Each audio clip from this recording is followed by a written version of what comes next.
Сүхбаатар дүүргдэг цагдаагийн 1-р хэлтсийн мөрдөгч цагдаагийн тэслэг Цэлмэг. Бид түүнтэй уулзахаар орой 21 цаг өнгөрсөн хойно Сүхбаатар дүүргдэг цагдаагийн 1-р хэлтсийг зорж очиход шалгаж байгаа хэрэгтэйгээ холбоотой асуудлаар хотоос цайдуухан яваад дөнгөж ирээд байлаа. Ард иргэдийнхэн амар амгалан амьдралын төлөө хоногийн 24 цагийн турш цагдаагийн албаагчдын ажил өрнөсдөр байна. За би 2016 онд Москватын дотоод хэргийн яамны харийн их сургуулийг мөрдөн байцлын чиглэлээр төгсөж ирсэн. Тус ондоо Сүхбаатар дүүргдэг цагдаагийн 1-р хэлтсийн мөрдөн байцагчаар томилогдоо ороод 2017 оны 7 сарын 1-ний өдрөөс тус дүүрэгт эрүүгийн мөрдөгчөөр ажиллаж байгаа.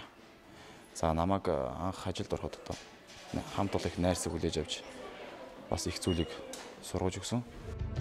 Тэрээр мөрдөгчийн мэргэжлийн ур чадвар гарган түргэн шуурхай ажиллаж олон удаагийн үйлдэлтэй заллах гэмтэрэг болон хулгайлах гэмтэргийг илрүүлэн иргэдийг хохиролгүй болгожээ.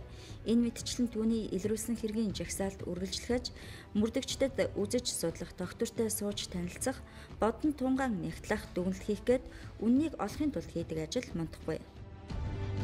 Би гэх чинь нийслэлийн Сүхбаатар, Баянзүр, Хаануул, Баянгол дүүргүүдийн нутагт дэвсгэрт бусадаа бүлэглэн иргэдийн тээвэр ирслийг түрээслэн хэмээн авч унж улмаар мөрөдө тоглоомд барьцаан тавьж залдаг этгээдүүдийг манай эрүүн засгийн албаагч шуурхай ажиллаж олж илрүүлсэн. За уг этгээдүүд нь нийт 8 үйлдэлтэй байсан. 8 үйлдлийн 8 тээвэр ирсийг нь эзэмшигч хохирогч нарт нь хүлээлт өгөх ажилласан. За мөрдөгч хүн бол олон талын мэдлэгтэй, альва нэг асуудалд үнэлэлт өгөх чадвартай, хуулийн өндөр мэдлэгтэй байх ёстой гэж би хувьдаа боддог. Тиймдээ ч өнөөдөр би албандаа сэтгэлтэй, өргөсөн тангараг, хуулиар хүлээсэн үүрэгтэй үнчээр ажиллахад ирэмэлцдэг. Цагдаагийн тэслэг Цэлмэг цагдаа хүн ажилдаа сэтгэлээ зориулж амжилттай ажиллахын нэг гол үндэс нь түүний дэмждэг, урам хайрладаг хамт олон гэр бүл нь байдаг гэж би боддог.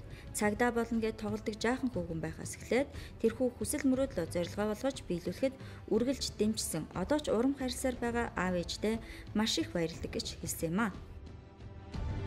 Хүүгийнхаа хүсэл мөрөөдөл хийж байгаа ажилд үргэлж урам өгдөг аав ээж хоёртоо маш их баярлалаа.